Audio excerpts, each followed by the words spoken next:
Salut à tous, le journal du foot de ce mercredi 8 juillet. Juninho, Leonardo, Aulas, chacun y est allé de sa petite pique au cours des dernières 24 heures.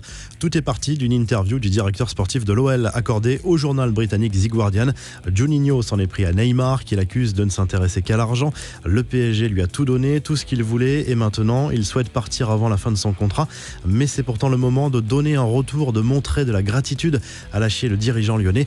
Leonardo n'a pas du tout apprécié cette sortie médiatique. Je ne comprends pas pourquoi Aulas parle autant du PSG et Juninho maintenant parle de Paris et de Neymar. Ça serait mieux de parler de leur club, a répondu le directeur sportif du PSG sur RMC. Du coup, Jean-Michel Aulas s'en est mêlé. Pas très judicieux, Léo, ta remarque. Juninho parlait du Brésil et de la politique du pays.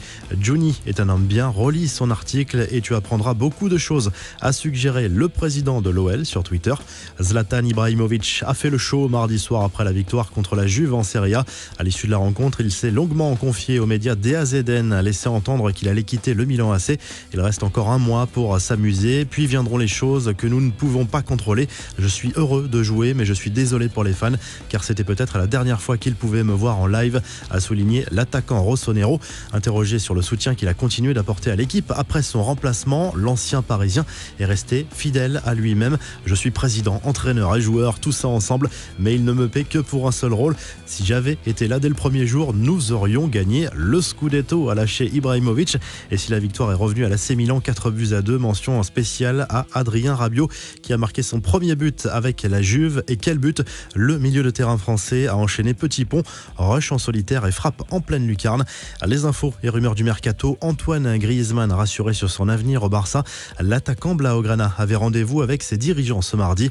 Entretien réclamé après son entrée en jeu quelque peu humiliante dans les arrêts de jeu du match contre l'Atlético Madrid la semaine dernière. L'équipe explique que le champion du monde a le soutien total de sa direction. Le Barça compte sur lui la saison prochaine. Neymar, lui, ne rejoindra sans doute pas la Catalogne cet été. Un retour jugé peu probable de l'aveu même de Josep Bartomeu, le président Blaugrana.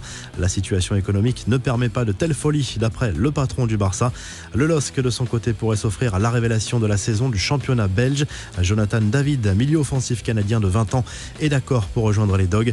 Le club nordiste doit désormais se mettre d'accord avec la Gantoise qui réclame un chèque de 30 millions d'euros.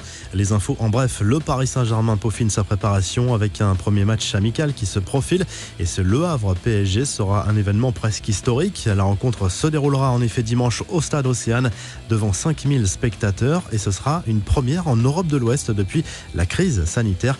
Le PSG jouera ensuite 2 matchs au Parc des Princes contre les Shamrock Rovers et le Celtic Glasgow, là aussi a priori devant 5000 spectateurs. J-2 avant le tirage au sort du Final 8 de la Ligue des Champions prévu vendredi en Suisse. D'après l'équipe, la compétition organisée à Lisbonne en août devrait se dérouler à huis clos.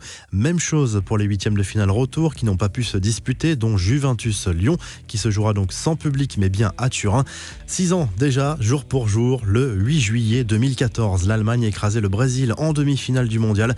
Cette rencontre disputée à Belo Horizonte restera sans doute à jamais le plus grand traumatisme des supporters brésiliens. La Seleção avait été humilié 7-1 ce soir-là devant son public. L'OM va devoir être prêt et vite au début de la saison 2020-2021 alors que le calendrier du prochain exercice en Ligue 1 sera dévoilé jeudi. Certaines affiches ont de nouveau fuité. Le club olympien jouera bien contre le PSG dès la 3e journée au Parc. Il faudra également défier l'OL, Lille et Saint-Etienne dans les 6 premières journées. Les propos de Franck Ribéry sur les réseaux sociaux après son cambriolage n'ont pas plu à tout le monde. Un groupe de supporters de la Fiorentina a répliqué très durement aux Français qui laissaient planer le doute sur son avenir. Tu laisses entendre que la ville de Florence est un endroit où l'on ne se sent pas en sécurité. On espère que parce qu'il ne s'agit pas de ta langue natale, tu t'es mal exprimé. Car si un cambriolage devient une excuse pour changer de club, elle ne tient pas la route. Alors cher Franck, nous t'aimons, mais avant de parler de Florence comme d'un Medellin ordinaire, lave-toi la bouche, a écrit sur les réseaux sociaux ce groupe de supporters qui a dû tempérer ses propos après l'emballement médiatique en Italie. En Serie A toujours, Patrick Gabarone nous a fait une Luis Suarez. Le joueur espagnol a été exclu lors du match perdu 2-1 par la Lazio contre Lecce. Après avoir mordu un adversaire au bras gauche, il risque une lourde sanction. Enfin, la belle histoire du jour nous vient également d'Italie. On suivra dans les prochaines semaines, dans les prochains mois, l'évolution du jeune Moussa Jouara, 18 ans, qui a marqué ce week-end face à l'Inter lors de la victoire de Bologne de 2-1. C'est son parcours qui est exceptionnel. Il a quitté la Gambie à 14 ans sur un bateau gonflable pour arriver en 2016 en Italie après avoir été recueilli par une ONG PSG. On lui souhaite le meilleur pour la suite. La revue de presse, la double une ce mercredi pour le journal L'Équipe qui évoque notamment le mercato de l'Olympique de Marseille.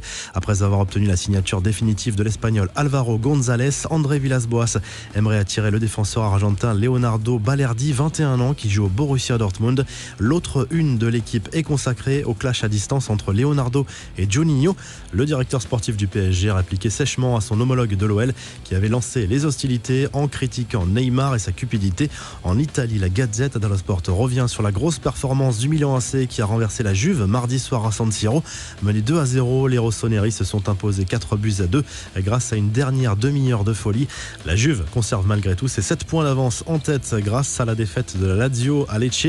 En Espagne, à la vie, à la mort, titre Le Mundo Deportivo pour planter le décor du derby entre le Barça et l'Espagnol Barcelone. Ce mercredi soir à 22h, le club Laograna n'a pas le droit à l'erreur pour maintenir un espoir de titre. L'Espagnol peut être relégué officiellement dès ce soir. Vous retrouvez